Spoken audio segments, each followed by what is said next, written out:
Attendez une minute, mais on a raté Halloween.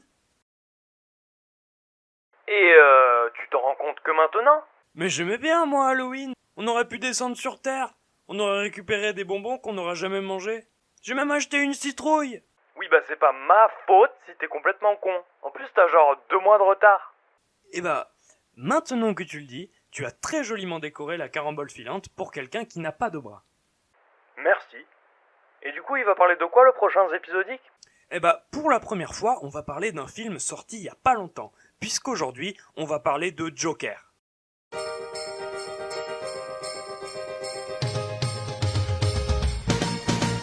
Nique ta mère, gros fils de pute, ta daronne elle fait du sale. J'espère que l'esprit de Noël se trouve en votre présence. Mais trêve de banalités qui nous font perdre du temps mais gagner du référencement, passons à la question fatidique qui est le Joker. Le Joker est un personnage créé en 1940 dans un super comic book de DC Comics Batman numéro 1, créé par Jerry Robinson, Bill Finger et Bob Kane. On n'est pas sûr parce que chacun revendique le personnage, mais dans les comics, c'est plutôt courant que des auteurs se tirent la bourre pour savoir qui c'est qui l'a créé. Donc, passons à autre chose. Son design est inspiré du personnage de Conrad Baines dans l'adaptation du livre de Victor Hugo, L'homme qui rit, où le personnage avec cette gueule d'ange possède ce sourire dû à une torture au couteau quand il était enfant et garde ce sourire figé. Selon Wikipédia, il était dans sa toute première apparition un psychopathe avec un sens déformé et sadique de l'humour. Et si je parle de sa toute première apparition, c'est parce que le Joker a 79 ans d'existence, créé un an après Batman, qui lui fête ses 80 ans cette année. Merde, si on sortait la vidéo 1 mois plus tard, on était raccord. Qu'est-ce qu'on ferait pas pour nos fans?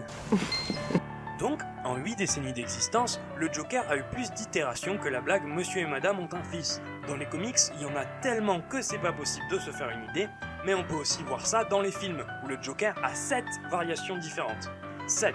Sérieusement, à part Batou et Spider-Man, vous en connaissez d'autres qui ont autant d'adaptations? Il y a Spidey qui triche parce qu'il t'en fout 6 en un seul film. Mais On divague là, non? Si vous êtes un fan de comics, vous avez sûrement déjà entendu dire que le Joker était le meilleur méchant de tout l'univers des comics. Et franchement, oui, effectivement, il y a de très bons arguments qui démontrent ce point de vue. Certains vous diront que c'est son côté incel, il est trop dark, il a raison, il y a le monde qui doit brûler. Mais pour moi, c'est dû à une toute autre chose. Et on va voir ça tout de suite dans la Minute Chiante. Alors pour moi, la classe que cède pour le Joker tient en un mot. Dualité. Dans les films de super-héros, le méchant, appelé antagoniste, et le héros, appelé protagoniste, sont similaires et en même temps différents. Attention monsieur, j'ai l'impression que vous dites de la merde. Par exemple, dans Big Hero 6, spoiler, le héros qui s'appelle Hero perd son frère, qui est mort. Et après 2-3 patates dans la gueule, on nous révèle que le méchant du film, le professeur Callaghan, a lui aussi perdu sa fille et cherche à se venger.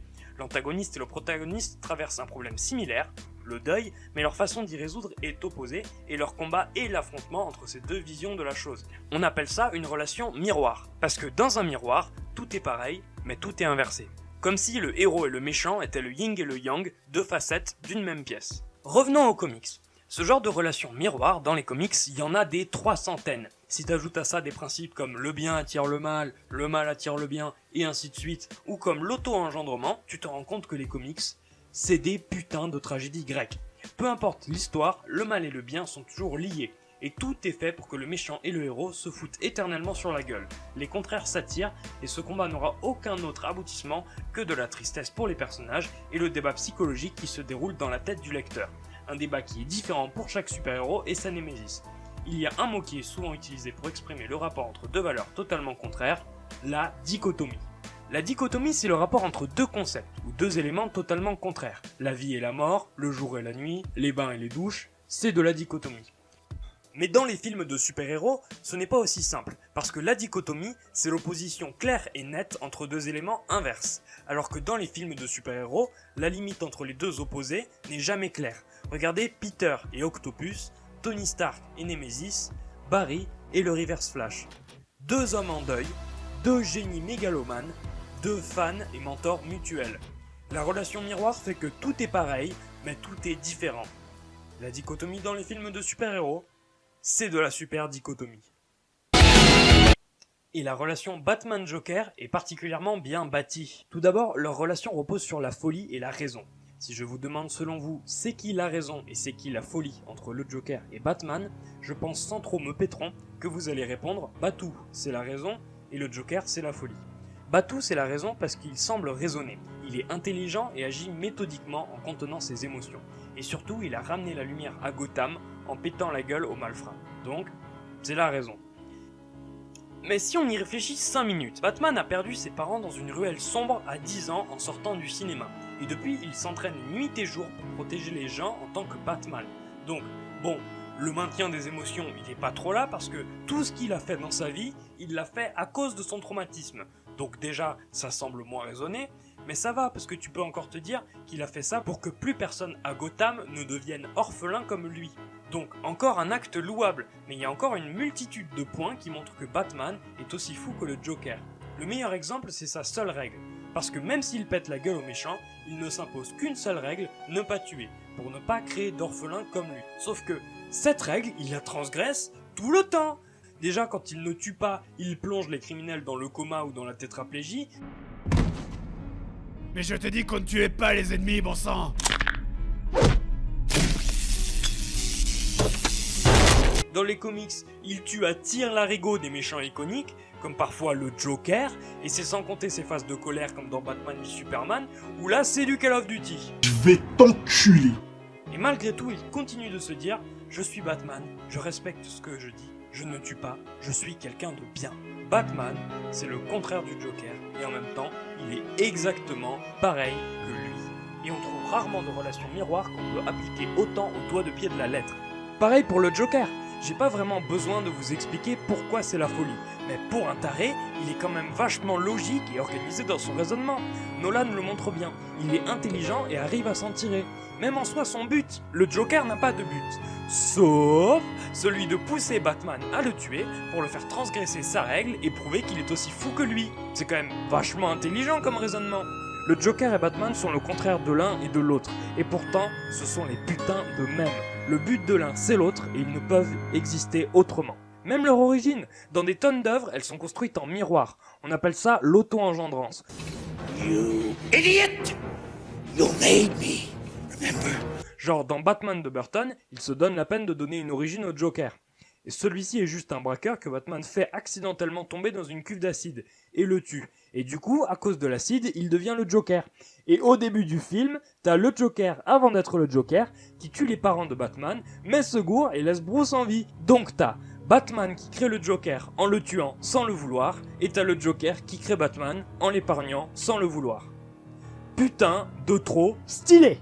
Et c'est pour As que, selon moi, la relation Joker-Batman a la meilleure super dichotomie de tous les films de super-héros et de tous les comics, parce qu'elle prend à bras le corps le principe de relation miroir, et je trouve ça trop cool. Aussi, je suis quasi sûr que c'est eux qui l'ont inventé, tellement ils prennent le procédé au pied de la lettre.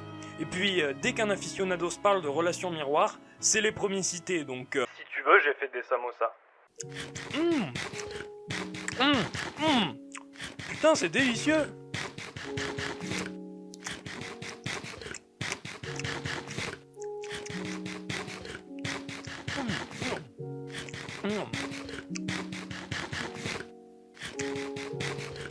De quoi on parlait à la base? Et là arrive Joker, un film sans Batman, censé raconter les origines du Joker. Et je viens de vous expliquer en quoi c'était sa dualité avec BTM qui faisait de lui un méchant excellent. Aïe, coup dur pour moi. Ouais, je vous avoue que j'étais un peu sceptique avant la sortie du film. Déjà parce que, au départ, ce film, on savait pas d'où il sortait. Genre, pouf, allez, on est DC Warner et on sort un film Joker hors du DCU qu'on essaye de tenir contre tempêtes et ouragans depuis 6 ans. Même si finalement, c'est une excellente chose qu'il soit hors du DCU parce que le DCU il rame sale. Et puis même, je trouvais que le truc de le faire sans Batman, ça me paraissait vraiment chelou. Donc je tenais un peu le film à carreau. Ah si, je suis déjà assis. Assis quand même. Mais je suis quand même allé le voir. Rappelez-vous, baiser ses a priori à la racine, c'est important. Alors, est-ce que Joker, c'est pas trop mal? Eh bah oui, c'est excellent sa mère. Alors, on va faire comme pour DuckTales, je vais juste survoler le film et pas raconter scène par scène. Et du coup, comme pour DuckTales, il y aura une zone spoiler parce que je me refuse de vous spoiler le film. Si vous l'avez pas vu, allez le voir et franchement, c'est du très très bon. Alors Joker raconte l'histoire d'Arthur Fleck, un mec qui taffe en tant que clown, qui a pas une vie de fou malade et qui va passer une très mauvaise journée. En plus de ça, il est né avec un trouble psychosomatique qui fait que dès qu'il est triste, mal à l'aise, nerveux ou n'importe quel trop-plein émotionnel lié au stress, il ne peut s'empêcher de rire. Voilà, donc déjà le scénario c'est celui du Killing Joke, parce que le comique raté qui a une vie de merde et qui va passer une mauvaise journée, c'est pareil dans Killing Joke. Et le truc de « il va passer une mauvaise journée », ça vient aussi des comics, où le Joker a une tagline qui dit « il suffit d'une journée pour transformer le meilleur des hommes en le pire des monstres ». Et si le Joker dit ça dans les comics, c'est justement parce que dans les comics, il n'a suffi que d'une journée au Joker pour devenir le Joker, et d'une seule journée à Bruce pour devenir Batman. Mais ne vous inquiétez pas, la fin du film est originale et elle ne vient d'aucun comics. Donc si vous avez lu Killing Joke, vous n'êtes pas spoilé. D'ailleurs, le film est relativement cool en termes d'adaptation. Il y a certains éléments qui sont tirés des comics, et en même temps, le film raconte son propre truc avec des messages cohérents entre eux. Genre, l'idée de donner à Arthur son trouble du rire nerveux là. C'est une excellente idée. Ça rajoute le côté qui rigole du Joker, déjà présent par son job de clown, et en même temps, c'est un bon moyen de montrer le côté fou du personnage. Le film prend assez de bons éléments des comics, on voit que Todd Phillips a lu Killing Joke, et il n'en prend pas trop pour pouvoir créer son propre univers. Donc, très bonne adaptation. Mais le film t'a pas mis mal? C'est-à-dire? Eh ben, t'es le genre de personne à flipper pour tout et n'importe quoi. Ah! Oh my god! Oh my... Et ce film qui travaille la folie, le malaise, la souffrance, le glauque et tout ce qui rime avec pas cool, Comme Deadpool. face à ce film, tu t'es pas senti mal. Eh bah non, mais je pense que c'est parce que, en allant le voir, j'avais plus hâte de voir le tueur maquillé foutre le Delbord dans Gotham qu'autre chose. Et du coup, quand il faisait des trucs pas très légaux, je me disais yes, il sera bientôt full Joker, et ça me faisait plus ricaner qu'autre chose. Ou alors, c'est juste que je me suis inconsciemment mis dans un mood humoristique de peur que le film me mette mal. Mais je sais pas. En fait, c'est comme si j'avais regardé le film avec des bruitages rigolos quand les gens se prennent des coups. Je suis un homme en colère. En fait, ça doit marcher avec plein d'autres trucs. Je suis un homme en colère. Joaquin Phoenix. Alors, j'étais un peu obligé d'en parler vu l'ouragan médiatique que le film s'est tapé. Et je pense qu'on a tous fait une overdose de ce nom. Personnellement, plus je l'entendais, plus il me faisait chier. Mais bon, il fallait bien que j'en parle. Du coup, à l'époque où le film est sorti, j'ai regardé toutes ces vidéos et JT qui parlaient du film et qui disaient que Phoenix jouait très bien dans ce film. Et je me suis dit, qu'est-ce qui fait qu'un acteur joue bien? Genre, je suis le seul à qui ça arrive. Depuis toujours, j'ai jamais su dire ce qui faisait qu'un acteur jouait bien ou mal. Et même en regardant les autres, j'ai toujours eu l'impression que quand les gens disent leur avis sur un acteur, ils ne font que répéter ce qu'ils ont déjà entendu ailleurs. Et plus je faisais des épisodiques, plus je commençais à être mal à l'aise avec ça. D'ailleurs, dans la vidéo sur Stranger Things, vous arriverez peut-être à entendre que je ne suis pas du tout à l'aise quand je parle des acteurs. On devrait peut-être arrêter de se moquer de la vidéo sur Stranger Things. Mais c'est tellement facile! Du coup, j'ai arrêté de paniquer, je me suis posé, et j'ai réfléchi à tous les acteurs que j'aimais bien. Et j'ai trouvé un acteur joue bien quand on croit au personnage. Et est-ce qu'on croit au Joker de Phoenix? Eh bah oui, on y croit de bout en bout, d'autant plus que, surtout dans la première moitié du film, il doit rire à cause de son trouble psychologique là. Et en même temps, faire comprendre que c'est malgré lui, que ce putain de rire, il ne peut pas le blairer et qu'il lui fait plus de mal qu'autre chose. Donc, des trucs durs à jouer, il les joue bien. Bon acteur. En même temps, vu comment tout le monde il a dit du bien de lui, on se doutait bien que c'était un bon acteur. Oui, mais bon maintenant, vous savez ce qui fait selon moi une bonne performance. Et puis, on pourra toujours se servir de ça dans les prochains épisodiques.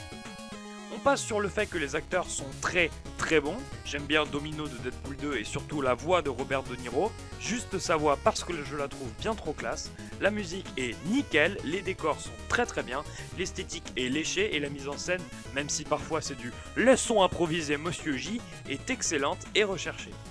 Bon, j'ai plus grand chose à dire et la carambole filante va bientôt se rapprocher de la Terre. Comme ça, on pourra atterrir et passer Noël en MIFA. Donc, passons à la partie spoil. Et si vous n'avez pas vu le film, go to ce timecode.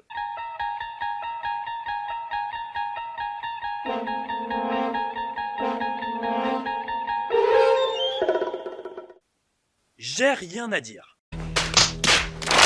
Mais comme je suis quelqu'un qui essaye d'être cohérent, on va revenir sur mes deux peurs avant d'aller voir le film.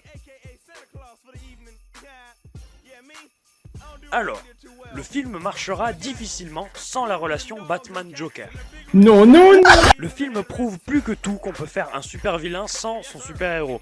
Genre, dans le film, le Joker n'a pratiquement aucun lien avec Batou. Il est responsable, malgré lui, de la révolution à Gotham qui fera tuer les Wayne, et il a un peu tripoté Bruce au début du film, mais sinon, c'est tout. Aucun auto-engendrement, c'est même pas Batman qui a créé le Joker, c'est juste un taré qu'on a torturé quand il était petit. Mais le film, il a une réponse toute simple. Viens, je te montre des trucs plus intéressants. A l'inverse de Venom qui lui se prend totalement la gueule dans le buffet. Mais heureusement pour nous, le Joker est bien plus riche que Venom. Cette comparaison pertinente m'a été suggérée par Erwan. Allez lui sucer là. Le film, tout en gardant l'esprit du personnage, nous fait presque totalement oublier la présence du Chevalier Noir. Parce qu'il nous montre des trucs bien plus intéressants, qu'il n'a pas la volonté de s'insérer dans un autre univers, parce que le tout peu de clins d'œil qu'il fait ne sont pas gratuits et vont avec la volonté de tout le monde, faites pas gaffe à moi, je vais gratter mon lion d'or, je reviens. Et surtout parce qu'il crée sa propre mythologie. Et pour ce qui est de faire du Joker un gentil, eh bien pas du tout non plus. Décidément, ce film est déterminé à me faire fermer ma gueule. Qu'il est méchant. C'est un méchant, parce qu'il tue des gens, no shit Sherlock, mais il ne fait même pas ça pour un message précis, genre « Tuons les riches !» comme certains gars sur Twitter ont pu le croire. Vous êtes con. Il tue les gens qu'il n'aimait pas, juste pour se venger. Autant de pauvres que de riches, à savoir sa mère, les gars de Wall Street, son collègue Gros et Robert De Niro. Parce que c'était un mec qui a réprimé toute sa folie, toute sa vie, et qui la laisse enfin sortir. Attends, parce qu'il y a des gens qui le prennent pour un héros. Ouais! Et même plus de gens qu'on ne le croit! Des mecs violents qui revendiquent sur Twitter que ce film exprime leur vision du monde et qu'il faudrait faire tout pareil.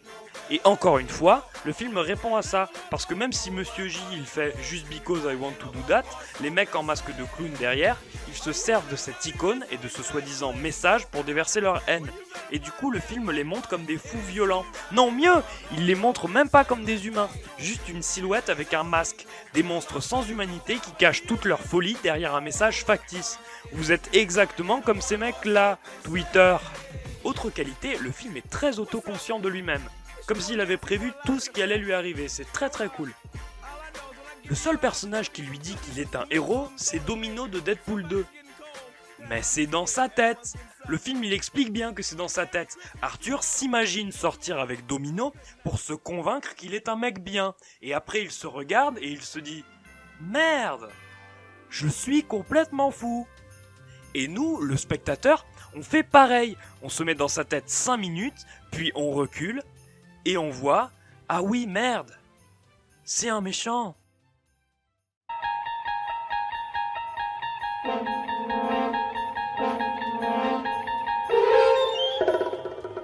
Bon, bah c'est le moment où je dois résumer. Fais vite, hein, parce qu'on atterrit bientôt. Eh bah, comme dit plus tôt, le film est intéressant, intelligent, beau, en bref, tout simplement excellent. Il reprend intelligemment ce qui a été instruit dans les comics, tout en fondant sa propre mythologie. J'aime beaucoup le fait que ce soit un stand-alone. DC a vraiment bien fait de le sortir hors du DCU. Peut-être que leur absence d'univers cinématographique sera un point fort par rapport à Marvel.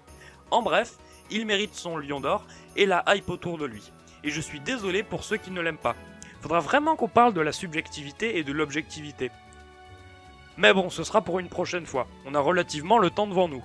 Bon, et ben sur ce, je vous souhaite un joyeux Noël entouré des gens que vous aimez et on se retrouve.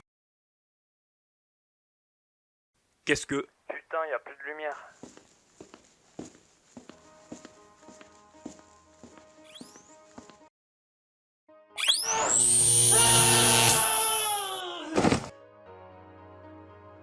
Il est KO. Est-ce qu'on part avec le vaisseau? Oui. Commence à le remorquer.